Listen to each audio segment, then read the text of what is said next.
नमस्कार, जय जवाहर। आप देख रहे हैं छत्तीसगढ़ टाइम्स। चलिए देखते हैं छत्तीसगढ़ की 25 फटाफट बड़ी खबरें और साथ ही डेली अपडेट रहने के लिए इस वीडियो को लाइक करें और इस चैनल को सब्सक्राइब करें। रायपुर रेलवे स्टेशन पर टिकट लेने अब नहीं लगानी पड़ेगी लाइन। मोबाइल यूटीएस टिकटिंग सेवा की शुरुआत। टीटीई से अब प्लेटफॉर्म पर ऑनलाइन ले सकेंगे टिकट। रायपुर रेलवे स्टेशन पर यात्रियों को अब टिकट काउंटर पर लाइन में खड़ा नहीं होना पड़ेगा। यात्रियों को राहत देने, यात्रियों की सुविधा और पारदर्शिता बढ़ाने के लिए दक्षिण पूर्व मध्य रेलवे ने टिकटिंग प्रणाली में बड़ा बदलाव किया है। अब लंबी लाइनों में लगकर टिकट लेने की झंझट खत्म होगी। रायपुर रेलवे स्टेशन पर बुधवार को मोबाइल यूटीएस टिकटिंग सेवा का शुभारंभ किया गया। इस सेवा से टीटी यात्रियों को ऑनलाइन देगा टिकट उपलब्ध कराएंगे, यानी सफ़र होगा और भी तेज, स्मार्ट और सुविधाजनक। दरअसल 27 अगस्त को मंडल रेल प्रबंधक दयानंद ने इस डिजिटल सेवा की शुरुआत की। इस अवसर पर वरिष्ठ मंडल वाणिज्यिक प्रबंधक अवधेश कुमार त्रिवेदी और सहायक वाणिज्यिक प्रबंधक अविनाश कुमार आनंद भी मौजूद रहे। अधिकारियों ने कहा कि यह पहल रेलवे की टिकटिंग प्रणाली को और पारदर्शी व आधुनिक बनाने की दिशा में अहम कदम है। यात्रियों को मिलेगी यह सुविधा।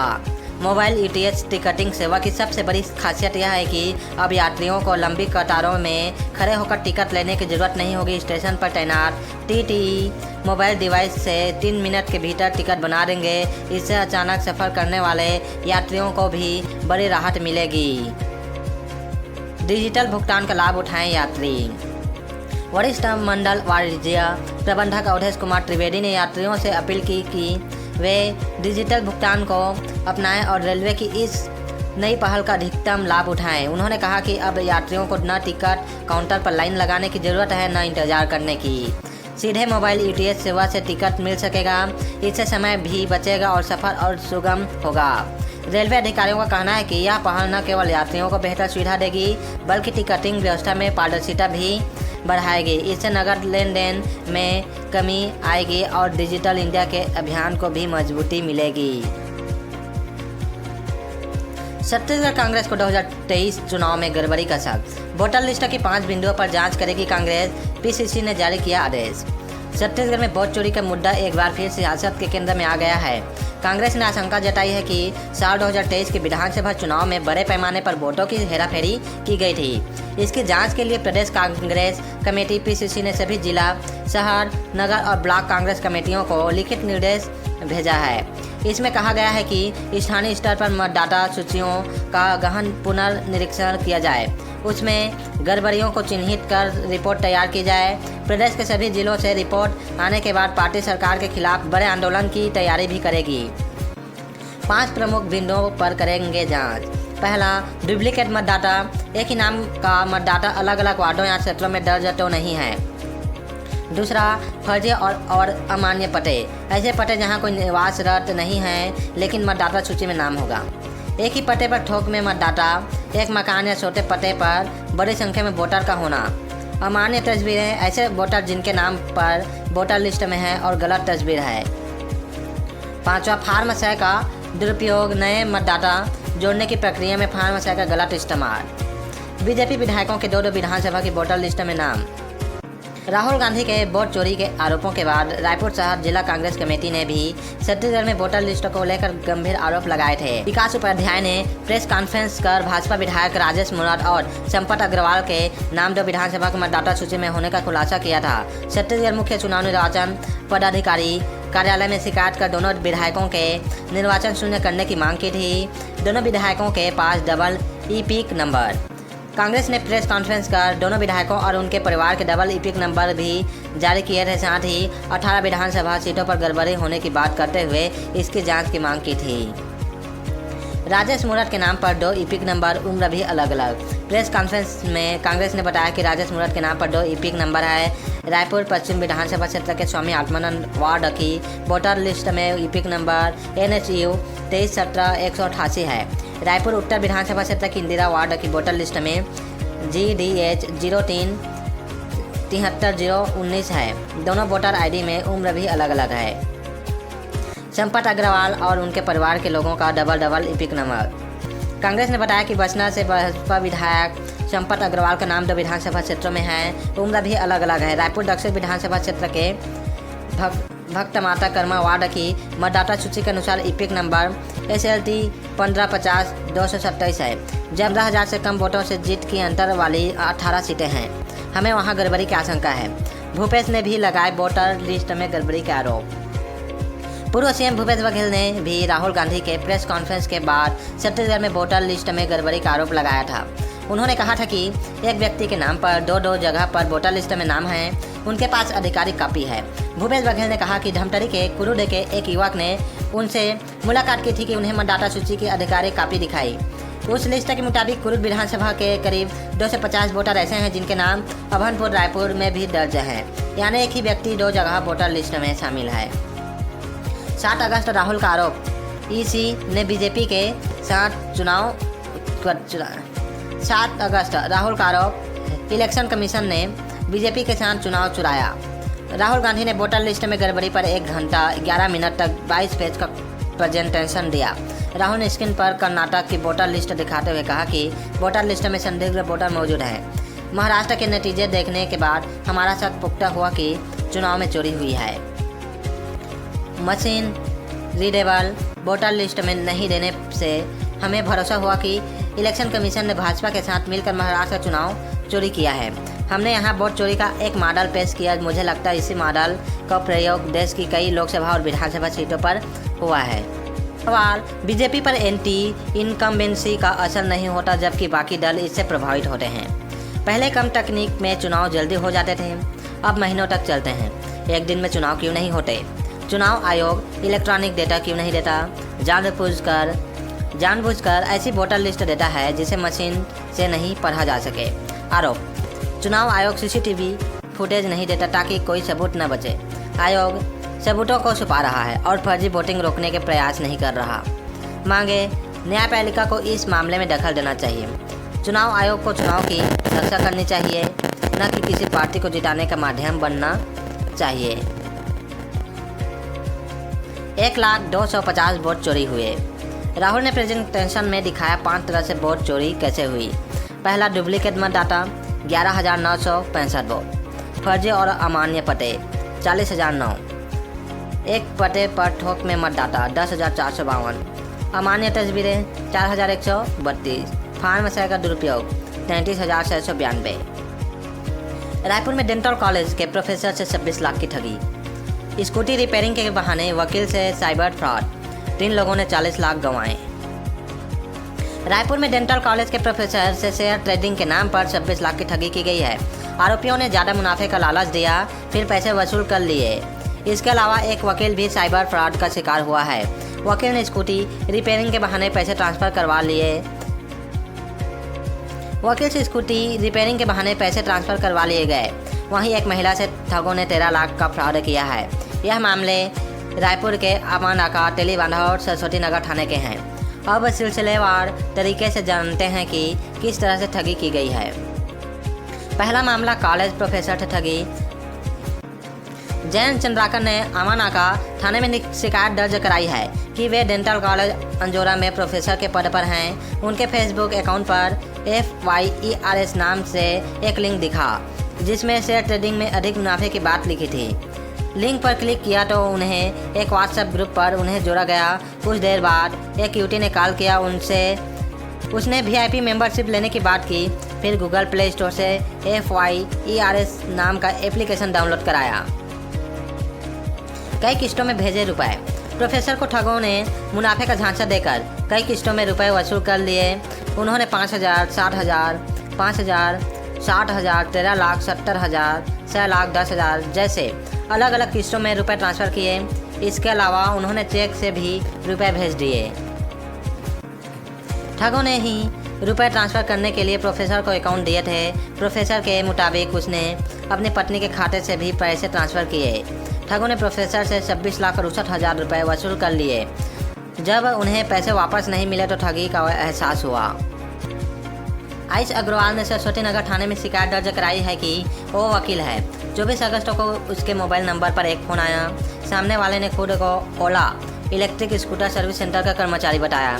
कर्मचारी ने कहा कि गाड़ी का कार्बोरेटर खराब है जिसे बदलना पड़ेगा, जिसके लिए उसने 13,500 ऑनलाइन भेजने के लिए बोला। वकील के पैसे भेजने के बाद सामने वाले ने कहा कि ट्रांजैक्शन फेल हो गया है। इस तरह उसने वकील से 2 बार झांसा देकर 26,700 रुपये वसूल कर लिए। वकील से भी ऑनलाइन फ्रॉड की शिकायत आई है। अपराध दर्ज किया गया है। आरोपियों के नंबर और अकाउंट की जांच जारी है। डॉक्टर लाल उमेन सिंह, एसएसपी रायपुर। छत्तीसगढ़ में साइबर ठगी को अंजाम देते हैं इस राज्य के ठग। झारखंड, जामताड़ा और देवघर से ऑनलाइन ठगी की शुरुआत हुई थी। राजस्थान, भरतपुर से सेक्स टॉर्शन और आर्मी के नाम पर ठगी की घटनाएं हुई। हरियाणा, मेवाड़ में इंटरनेट मीडिया के जरिए ठगी के केस। उत्तर प्रदेश, मथुरा में सेक्स टॉर्शन और इंटरनेट मीडिया से जुड़े गिरोह सक्रिय हैं। Delhi, NCR, insurance, online job, call centre, Nigerian fraud गिरोह सक्रिय। बिहार, बांका, बेगूसराय, जमुई, नवादा, नालंदा, गया में केबीसी के नाम पर ठग एक्टिव। पश्चिम बंगाल, आसनसोल, दुर्गापुर में सिम क्लोनिंग, जामताड़ा गिरोह की गतिविधियाँ। तीसरा मामला महिला से ठगी। रायपुर के तेलीबांधा थाना में नेहा गुप्ता नाम की महिला ने शिकायत दर्ज करवाई। वह अवंती, बिहार में रहती है। 9 जून 2025 से 25 जून 2025 तक शेयर बाजार में ज़्यादा मुनाफे का झांसा देकर उनसे ठगी हुई है। आरोपियों ने उनके बैंक खाता से 13,13,000 रुपये जमा करवा लिए। इस मामले में पुलिस ने एफआईआर दर्ज की है। आइए ग्राफिक्स के जरिए कुछ महत्वपूर्ण पॉइंट्स को विस्तार से समझते हैं। स्टॉक मार्केट के नाम पर ऐसे होता है फ्रॉड। स्कैमर्स सोशल मीडिया पर भ्रामक पोस्ट भेजते हैं। इन्वेस्टमेंट स्किल सिखाने के नाम पर व्हाट्सएप, टेलीग्राम ग्रुप में जोड़ते हैं। लोगों को यकीन दिलाने के लिए फर्जी ग्रुप मेंबर्स को भी शामिल करते हैं। ग्रुप के जरिए फर्जी ऐप डाउनलोड करके निवेश कराया जाता है। निवेश के बाद ग्रुप और ऐप से बाहर कर दिया जाता है। निवेश संबंधी सलाह लेने से पहले हमेशा वेरिफिकेशन के लिए एससीबी, सेबी या आरबीआई के द्वारा जारी लाइसेंस मांगे। अनचाही कॉल, ईमेल या सोशल मीडिया के जरिए आने वाले मैसेज से सावधान रहे। अगर आप किसी व्हाट्सएप या टेलीग्राम ग्रुप में शामिल हो रहे हैं तो उसका एडमिन कौन है, इसकी जांच जरूर करें। अगर यह फाइनेंस से जुड़ा हुआ है तो उनका रजिस्ट्रेशन नंबर जरूर मांगे। सेबी या संबंधित लाइसेंसिंग प्लेटफॉर्म से इसके सर्टिफिकेशन की जांच करें। स्टॉक मार्केट स्कैम से खुद को बचाने का आसान तरीका यह है कि बिना सबूत के किसी पर भी भरोसा न करें। पैसा निवेश करने से पहले सेबी की वेबसाइट पर जाकर पुष्टि करें। अगर संस्थान रजिस्टर नहीं है तो लेन देन न करें। किसी नए ऐप या वेबसाइट के जरिए निवेश करने से पहले यह वेरीफाई करें कि यह असली है या नकली।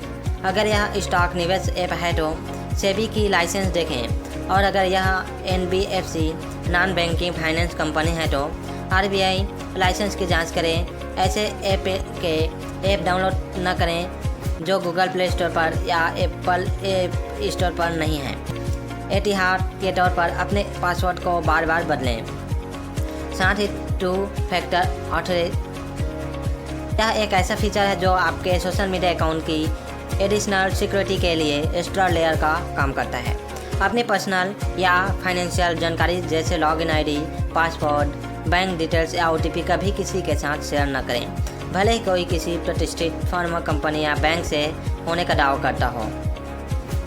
स्टॉक मार्केट स्कैम से बचें, इन बातों का रखें ध्यान। सोशल मीडिया पर ग्रुप पर आए मैसेज को देखकर निवेश न करें। सेबी या आरबीआई की ऑफिशियल वेबसाइट से ऐप के रजिस्ट्रेशन की जांच करें। सोशल मीडिया ग्रुप के जरिए आए किसी लिंक से कोई ऐप डाउनलोड न करें। विश्वसनीय ऐप या वेबसाइट के जरिए ही ट्रेडिंग करें। किसी भी व्हाट्सएप ऐप या टेलीग्राम ग्रुप के एडमिन की जांच करें। किसी से भी अपना यूजर नेम, पासवर्ड या ओटीपी शेयर न करें। अनजान मैसेज कॉल का रिप्लाई न करें। साइबर ठगी का नहीं होंगे शिकार। याद रखें 15 बातें। पासवर्ड यूनिक और मजबूत रखें। मोबाइल, लैपटॉप, कंप्यूटर को अपडेट रखें। किसी से पासवर्ड ओटीपी शेयर न करें। डेबिट या क्रेडिट कार्ड किसी गलत हाथों में न लगने दें। डाउनलोड या ईमेल फाइल के साथ आएँ। संदेहजनक लिंक पर क्लिक न करें। अनजान एप्लीकेशन डाउनलोड न करें, इससे डिवाइस हैक हो सकता है। स्मार्टफोन, लैपटॉप और कंप्यूटर बेचने से पहले पूरा डाटा डिलीट कर दें। अपने डिवाइस को सिक्योर रखने के लिए पासवर्ड लगाएं। कभी भी अपनी निजी जानकारियाँ जैसे बैंक खाता स्टेटमेंट को ऑनलाइन न रखें। अनजान वेबसाइट में ऑनलाइन ट्रांजैक्शन न करें। अपने होम नेटवर्क का वाईफाई की कड़ी सिक्योरिटी रखें। किसी भी तरह के लुभावने ऑफर और भ्रामक विज्ञापनों से बचें। फैमिली मेंबर्स को साइबर सुरक्षा के प्रति जागरूक करें। डिवाइस में एंटीवायरस, एंटी मेलवेयर और फायरवॉल सॉफ्टवेयर यूज करें। उन सभी मैसेज, ईमेल, फोटो, वीडियो को सेव रखें जिन्हें आपको धमकाने के लिए इस्तेमाल किया जा रहा है। कानूनी कार्रवाई के समय ये सबूत काम आएंगे। छत्तीसगढ़ कांग्रेस में नेतृत्व विवाद। भाजपा बोली भूपेश भरोसा खो चुके। बैज चौबे के बयानों पर भाजपा नेताओं ने कसा तंज। कांग्रेस ने कहा पहले अपना घर संभाले। छत्तीसगढ़ की राजनीति इन दिनों कांग्रेस के अंदरूनी विवाद और भाजपा के तंजों से गरमाई हुई है। पूर्व मंत्री रविंद्र चौबे ने बीते दिनों एक बयान देकर बड़ा राजनीतिक भूचाल खड़ा कर दिया। चौबे ने कहा था कि छत्तीसगढ़ कांग्रेस का नेतृत्व पूर्व मुख्यमंत्री भूपेश बघेल को करना चाहिए। उनके इस बयान के सामने आते ही कांग्रेस खेमे में हलचल तेज हो गई। प्रदेश कांग्रेस अध्यक्ष दीपक बैज ने इस मामले को गंभीर मानते हुए इसे दिल्ली हाईकमान तक ले जाने के संकेत दिए। इसके बाद चौबे ने अपने बयान से यू-टर्न ले लिया और सफाई दी है। भाजपा के सोशल मीडिया पेज पर बुधवार 27 अगस्त को पोस्ट हुआ। इस पोस्ट में कांग्रेस भवन का कमरा दिखाया गया और 5 नेताओं की फोटो के साथ कमेंट लिखे गए हैं। कमेंट में कांग्रेस में मची राड़, एक दूसरे को निपटाने कर रहे टकरार, कैप्शन भी लिखा है। अब बढ़े भाजपा प्रवक्ता अमित चिमनानी के कांग्रेस नेताओं के बयान पर भाजपा प्रवक्ता अमित चिमनानी ने भी तंज कसा है। भाजपा प्रवक्ता अमित चिमनानी ने कहा कि कांग्रेस नेता भूपेश बघेल को पहले जनता ने नकारा और पार्टी के नेता नकार रहे हैं। पूर्व मंत्री ने बयान दिया तो क्या हो गया, जो हाय तौबा मची हुई है, हाय तौबा। देखकर यह साफ है कि कांग्रेस संगठन नहीं चाहता कि भूपेश बघेल पार्टी का चेहरा बने। कांग्रेस प्रदेश अध्यक्ष को यह बताना चाहिए कि वे पूर्व सीएम ने कांग्रेस प्रदेश अध्यक्ष को यह बताना चाहिए कि वे पूर्व सीएम से किनारा क्यों कर रहे हैं। भाजपा नेताओं के बयानों पर कांग्रेस प्रवक्ता धनंजय सिंह ठाकुर ने पलटवार करते हुए कहा कि चुप तो चुप है, अब 72 सेट वाली चलनी भी आवाज़ कर रही है। भाजपा नेताओं को अपनी पार्टी के बारे में सोचना चाहिए। जिस प्रकार से विधायक अजय चंद्राकर ने भाजपा के सम्मान कार्यक्रम में गमछा और मोमेंटो फेंक दिया। शायद सरकार के मंत्रिमंडल विस्तार में कई भाजपा नेता नहीं पहुंचे। संगठन विस्तार के बाद कई नेता और कार्यकर्ता नाराज फूफा की भूमिका में हैं। भाजपा नेताओं को इन सब को संभालना चाहिए। कांग्रेस प्रवक्ता ने कहा कि प्रदेश अध्यक्ष दीपक बैज के नेतृत्व में छत्तीसगढ़ में भाजपा की 3 टके वाली सरकार के खिलाफ सभी पदाधिकारी कार्यकर्ता अपना विरोध दर्ज कराएंगे। भाजपा डरी हुई है, घबराई हुई है, इसलिए उनके नेता उल फजूल उल जलूल बयान दे रहे हैं। कांग्रेस नेता अपना घर संभालने में सक्षम हैं। भाजपा नेता अपना घर देखें।